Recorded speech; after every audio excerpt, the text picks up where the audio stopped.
ሰላምታ እንደምን ሰነበታችሁ? ወደ መርሃ ግብራችን እንኳን በደህና መጣችሁ። ሰላም ለሁላችሁም። ዛሬ እንግዲህ በስንክሳራችን ላይ እንደተመዘገበው የህዳር 8 ቀንን መታሰቢያዎች ይዘን መጥተናል።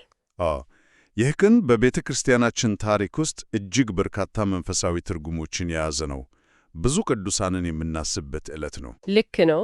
በዛሬው ውይይታችን የምንመለከታቸው ዋና ዋና ቅዱሳን እና መላእክት ቅዱስ ጊዮርጊስ ልዳዊን፣ አባ ቀፍሮንያ ጻድቅን፣ ታላቁን ንጉሥ ቆስጠንጢኖስ እና ደግሞ አርባዕቱ እንስሳ ወይም ኪሩቤልን ይሆናል።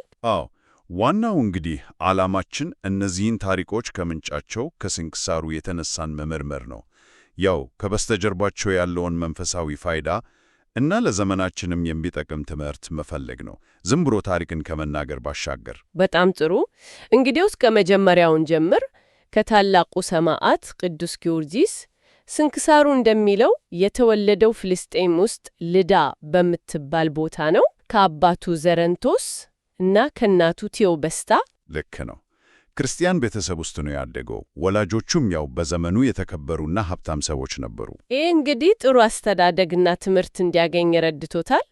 እና በ20 ዓመቱ የአባቱን ስልጣን ለመረከብ ወደ ቤይሩት፣ የአሁኗ ቤይሩት አይደል? ቤይሩት ሲሄድ በጣም የሚገርም ነገር ያጋጥመዋል።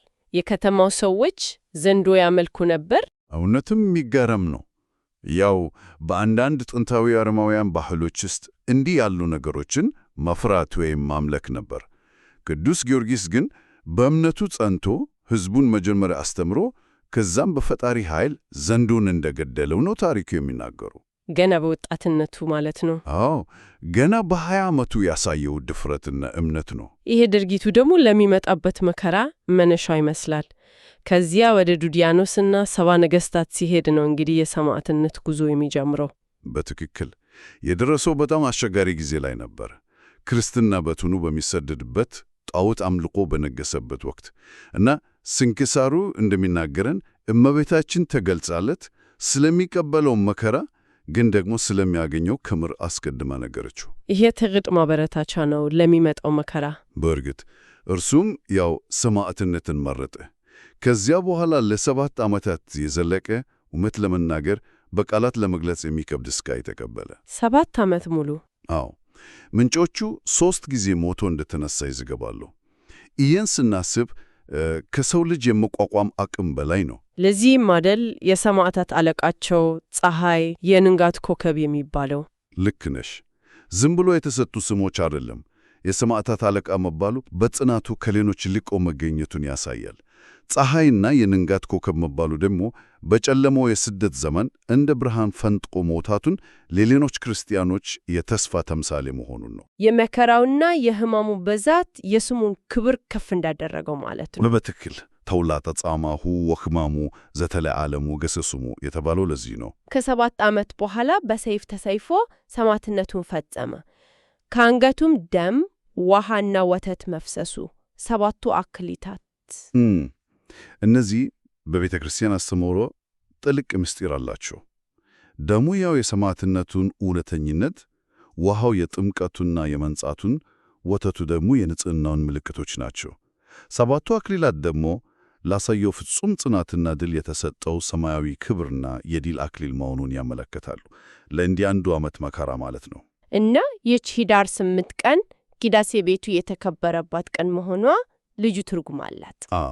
ሰማዕት የሆነው ያው በ69ኞቹ አካባቢ ነው። ከዚያ ብዙም ሳይቆይ በክርስቲያኖች ዘንድ የነበረው ፍቅርና ክብር በጣም ከፍ ስለነበር በሀገሩ በሊልዳ ቤተ ክርስቲያን አነጹለት። በሊልዳ ከተማ? አጽሙንም ከዚያ አምጥተው በዚህች ዕለት ህዳር 8 ቤተ ክርስቲያኑን ቀደሷት። ለዚህ ነው የቅዳሴ ቤቱ መታሰቢያ ተብላ የምትከበረው። ከሰማዕትነቱ በኋላም ግን ተአምራቱ ቀጥሏል። በተለይ ንጉሥ ዲዮቅልጥያኖስ ቤተ ክርስቲያኑን ሊያፈርስ ሲሞክር የሆነው ነገር። ዲዮቅልጥያኖስ ያው በታሪክ ከታወቁት ክርስቲያኖችን አሳዳጆች ዋነኛው ነው። ዘመነ ሰማዕታት የሚባለው አስከፊ ወቅት በእርሱ ጊዜ ነው ጣራ የነካው። በሚሊዮን የሚቆጠሩ እንዳስገደለ ይነገራል። ስለዚህ የቅዱስ ጊዮርጊስን ቤተ ክርስቲያን ለማፍረስ መሞከሩና የደረሰበት ነገር ትልቅ መልእክት አለው። መጀመሪያ ላከው የሰራዊት አለቃ በስዕሉ ላይ ተሳልቆ ቀንዲሉን በሰይፍ ሊመታ ሲሞክር ቀንዲሉ ተገልብጦ ገደለው ይላል። አዎ፣ ይህ በወቅቱ ለነበሩ ክርስቲያኖች ምድራዊ ኃይል በእግዚአብሔር ቅዱሳንና በቤቱ ላይ ሥልጣን እንደሌለው የሚያሳይ ትልቅ ማጽናኛ ነበር።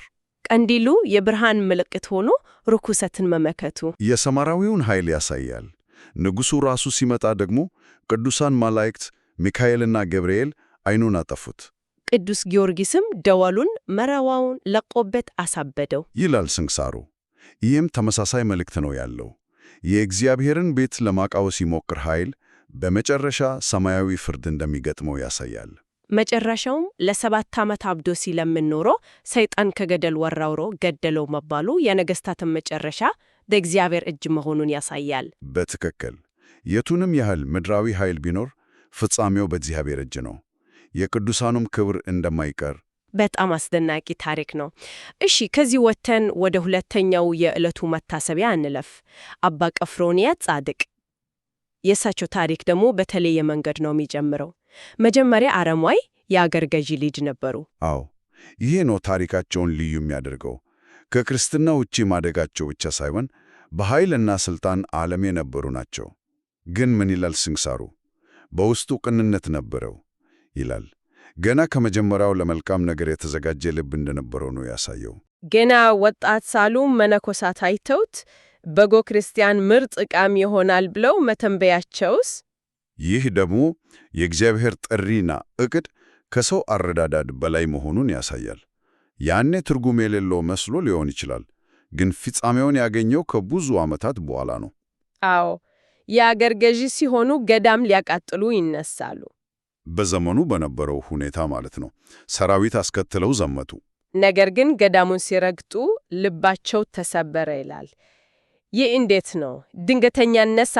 ምናልባት ጥልቅ የሆነ መንፈሳዊ መነካት ነው። የእግዚአብሔር መንፈስ በኃይል የሰራበት ቅጽበት፣ ያሰቡት ነገር ስህተት መሆኑን በድንገት መረዳት እና ወዲያው ሰራዊቱን መልሶ ብቻውን ወደ አበምኔቱ ሄዶ አጥምቁኝ አመንኩሱኝ ብሎ ለመና። ከገዳም አጥፊነት ወደ ምንኩስና አስገራሚ ለውጥ ነው። በፍጹም። ከዛ በኋላም በታላቅ ተጋድሎ ነው የኖሩት። ሌላው ቀርቶ ሰውና እንስሳ ይፈጅ የነበረን ዘንዶ ድል አድርገው ለ10 ዓመት እንዳገለገላቸው ተጽፏል። ኃይል እንደተሰጣቸው ያሳያል። አዎ።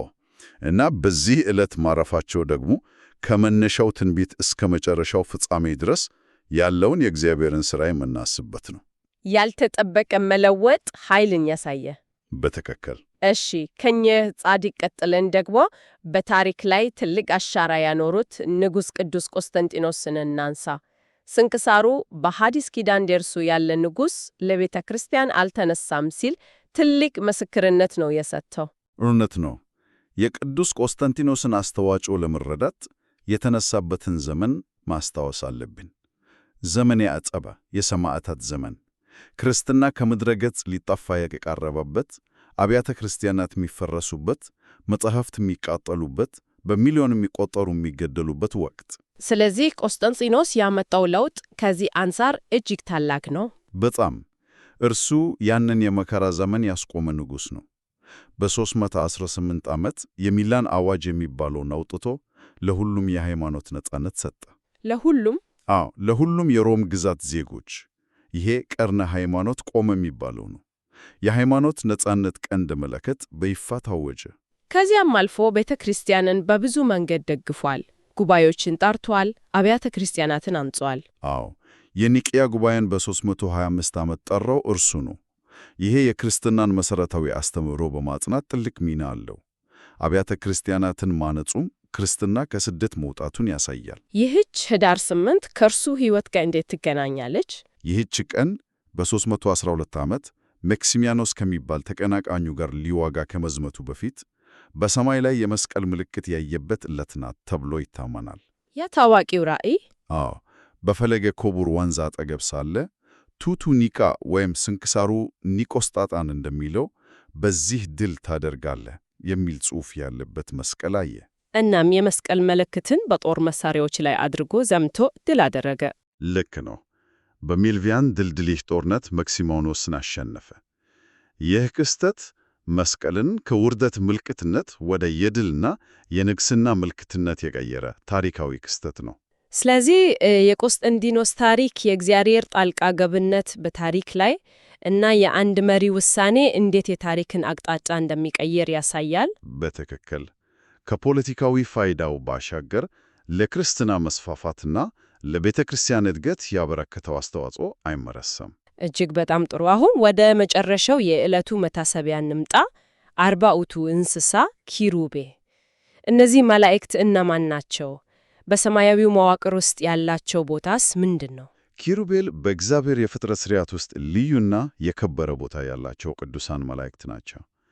መላእክት ሲፈጠሩ በ10 ነገዶች እንደተከፈሉ እና በ3 ሰማያት እንደሚኖሩ ትውፊቱ ያስረዳል። ከእነዚህም ውስጥ ኪሩቤል አንዱና ዋነኛው ክፍለ ነገድ ናቸው።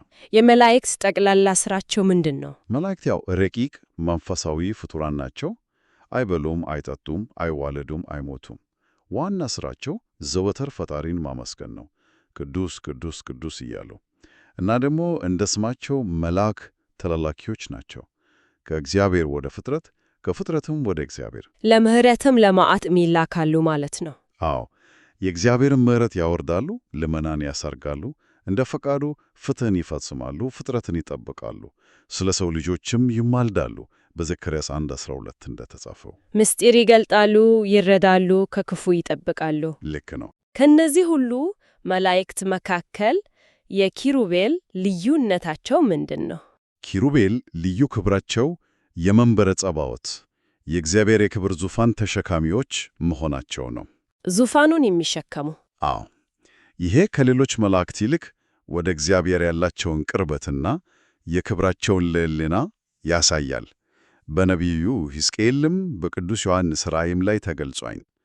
ዙፋኑን ተሸክመው እና ከበበው ዘወትር ያመሰግናሉ። የአራቱ እንስሳ መልክ መሰላቸውስ የሰው፣ የአንበሳ፣ የላም፣ የንስር? ይህ በጣም ወሳኝ ምሳሌነት አለው። እነዚህ 4 ፍጡራን መላውን ፍጥረትን ይወክላሉ። ሰው የሰውን ዘር፣ አንበሳ አራዊትን፣ ላም በሬ የቤት እንስሳትን፣ ንስር አዕዋፍን።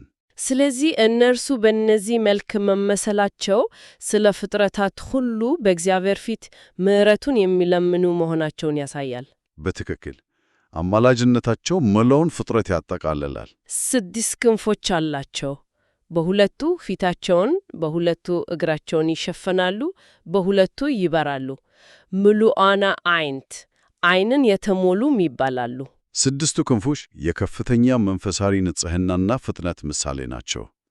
ፊታቸውና እግራቸውን መሸፈናቸው የእግዚአብሔርን ክብር በቀጥታ ለማየት እንደማይችሉ ወይም በፍጹም ትሕትናና አክብሮት እንደሚቆሙ ያሳያል። በሁለቱ መብረራቸው ደግሞ ትእዛዙን ለመፈጸም ያላቸውን ፍጥነት ያመለክታል። ምሉዓነ አይንት ወይም አይንን የተሞሉ መሆናቸው ደግሞ ሁሉንም የማየትና የማወቅ ችሎታቸውን፣ የሰማያዊ ምስጢር አዋቂነታቸውና ግርማቸውን ያሳያል። ምንም የሚሰወር ነገር የለም። አዎ ምንም እንኳን 4 እንስሳ ቢባሉም ነቢዩ ሕዝቅኤል እያንዳንዱ 4 ገጽ እንዳለው ይናገራል። ስለዚህ በአጠቃላይ 16 መልክ። አዎ የሕዝቅኤል ራእይና የዮሐንስ ራእይ ያንን ውስብስብ ገጽታ ነው የሚገልጹት። እያንዳንዱ ኪሩብ የ4ቱንም ገጾች መያዙ ያው ሁሉን አቀፍ ወካይነታቸውን ያጠናክራል።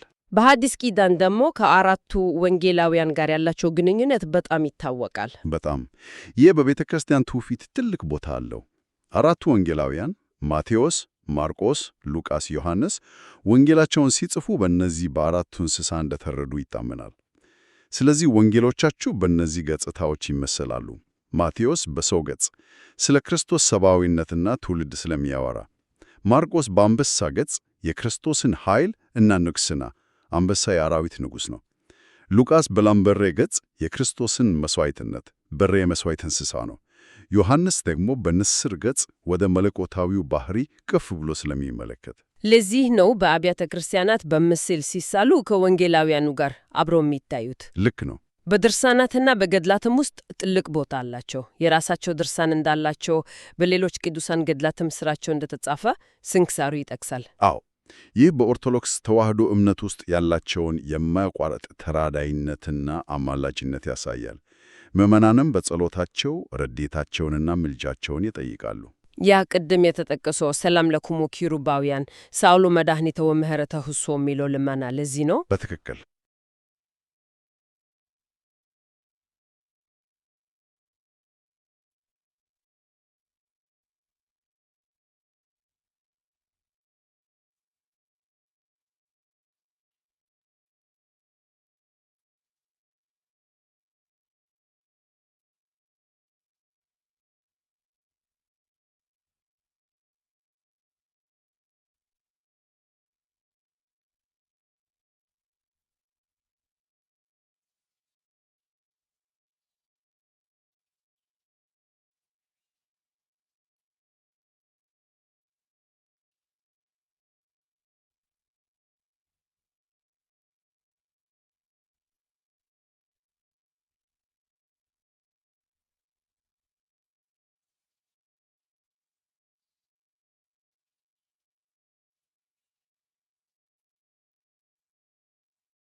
ምንም እንኳን አርባቱ እንስሳ ቢባሉም ነቢዩ ሕዝቅኤል እያንዳንዱ 4 ገጽ እንዳለው ይናገራል።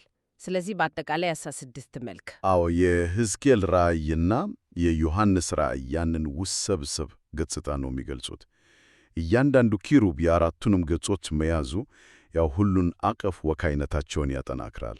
በሐዲስ ኪዳን ደግሞ ከአራቱ ወንጌላውያን ጋር ያላቸው ግንኙነት በጣም ይታወቃል። በጣም ይህ በቤተ ክርስቲያን ትውፊት ትልቅ ቦታ አለው።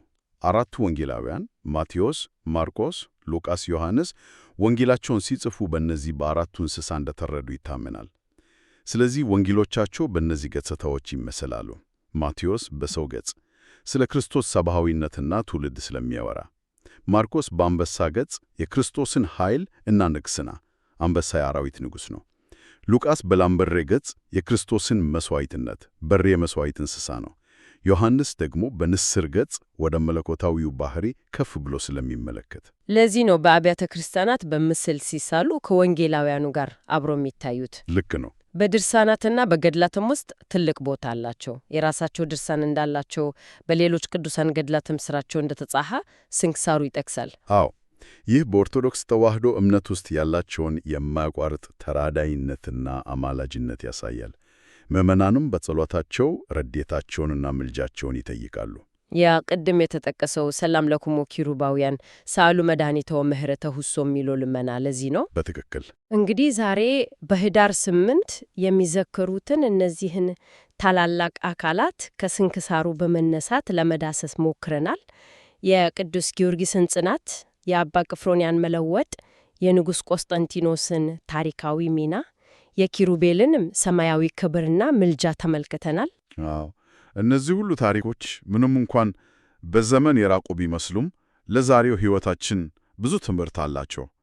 ምናልባት እንደ መደምደሚያ አንድ ነጥብ ብናነሳ፣ እሺ ምንድን ነው? እነዚህ ታሪኮች ስለ እምነት ጽናት እስከ ሞት ድረስ ስለመመስከር እንደ ጊዮርጊስ፣ ስለ ያልተጠበቀ መለወጥና ሁለተኛ ዕድል እንደ ቅፍሮንያ፣ ስለ እግዚአብሔር በታሪክ ውስጥ ስለሚያደርገው ጣልቃ ገብነትና ስለ መሪነት ኃላፊነት እንደ ቆስጠንጢኖስ እንዲሁም ስለማናየው ግን ስለሚረዳን ሰማያዊ ዓለምና ስለሚደረግልኝ የማያቋርጥ ምልጃ እንደ ኪሩቤል ምን ያስገነዝቡናል? እነዚህ ጥንታዊ ምስክርነቶች በዘመናችን ላለው ሕይወትና እምነት ምን ተግባራዊ ፋይዳ ሊኖራቸው ይችላል? በጣም ጥሩ ማስሪያ ሐሳብ ነው። በእርግጥም ታሪኮቹ የቆዩ ብቻ ሳይሆኑ ሕያውና ቀጣይነት ያለው ትርጉም አላቸው ናቸው። ለዛሬ የነበረን ውይይት ይህን ይመስል ነበር።